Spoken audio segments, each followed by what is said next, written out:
Just when you think that sex education can't get any worse or any shocking, it does. Welcome to Genderland, where madness is on steroids.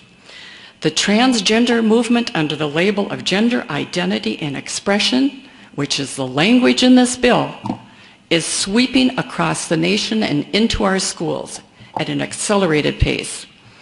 The phrase "boys will be boys" can now mean boys will be girls. This is warped thinking that defies biology, medical facts, and common sense. The gender identity and expression is a politically biased, fabricated term. It includes transgender and cross-dressing. The medically correct term is gender identity disorder. Why is there more protection for this one disorder while excluding other disorders like attention deficit disorder, obsessive compulsive disorder, anorexia, bulimia, and Asperger's syndrome? This is just to name a few. And the children in these categories, that they are more likely to be bullied than the other students. Sex educators who try to normalize this behavior have gone over the edge, and they have lost touch with reality. Sex can never be altered or changed. While a person may change their physical appearance, their DNA, their chromosomes can never be changed. Some unstable students who are introduced to this bizarre notion of fluid gender and are led to go through dangerous hormone treatments or irreversible surgeries where their bodies are mutilated. I mean, this is just the ultimate in child abuse. Children are following the Pied Piper of perversion. SECUS, the National Sexuality Education Standards, the Safe Schools Manual, the Governor's Task Force Report, and now HF 826 are promoting this lie of fluid gender and are asking to go along with them on this fantasy of gender identity and expression. The emperor has no clothes, and no matter how much we pretend that he does, that doesn't change reality. And so the parade of deception continues in our schools.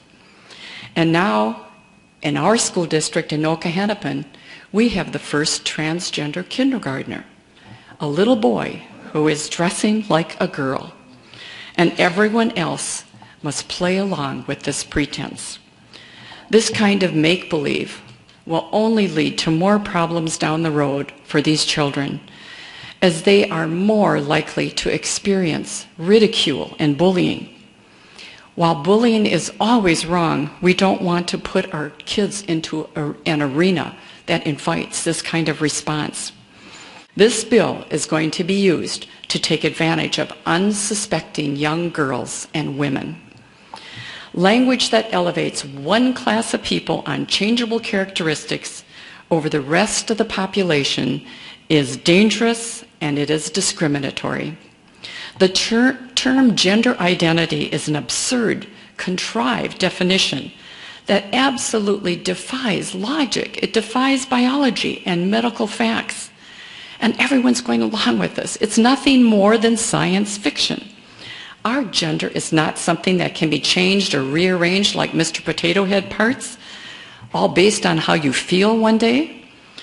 These children are suffering from gender confusion, and it is a condition that is treatable. Often a child's natural curiosity can lead to a temporary period of gender confusion and experimentation. And these parents do their children great harm when they conclude that their sons are girls and that their daughters are boys. When these children are encouraged by their parents, they become locked into a pattern of behavior that is not normal. It is a fantasy to think that you can change your gender. It is child abuse to let a child think he or she can decide what gender they want to be. A boy can put on a dress, but that does not change his DNA that says he is a male. To give in to this fantasy harms the child as well as all the other children who are forced to go along. This is a dangerous trend, and this is what HF 826 will bring in more of. This gender-destroying movement is the ultimate in sexual confusion, and it is a rebellion against the very act of creation. God made only two genders, and he hasn't changed his mind. The Bible says he created mankind in his image, male and female, he created them. Transgenderism is an attack on the very person of God and his plan for his children. It is a culture-destroying distortion of what God has created. And perhaps you've heard now we have this bathroom bill in California where boys can use the girls' bathrooms. Well, do you see any problem with that? They can also use the girls' locker rooms and even play on girls' sports teams. Well, I want you to remember that what happens in California doesn't stay in California.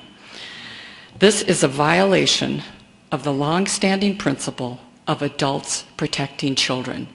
What is wrong with the adults in our society today? Unless you think this can't happen here, remember the recommendation in my school district in Okehennepin for the gender-neutral bathrooms? The formation of this task force was one of the many requirements by the federal government. We are now under the control of the federal government for 5 years, and it's costing our school district $1 million a year. And by the way, this was described by U.S. Assistant Attorney General Thomas Perez as a model for schools across the nation, a blueprint for all the schools. So look what's happening in Anoka Hennepin, because it's coming to the other schools. This kind of explicit sex education will bring in more of this gender-neutral nonsense. To borrow words from Hamlet, though this be madness, yet there is method in it. The goal of the sexual liberation movement is to remove any and all barriers against sexual freedom. It is a sexual anarchy movement that endangers our kids, it endangers our religious liberty, and it allows adults to have easy access to children.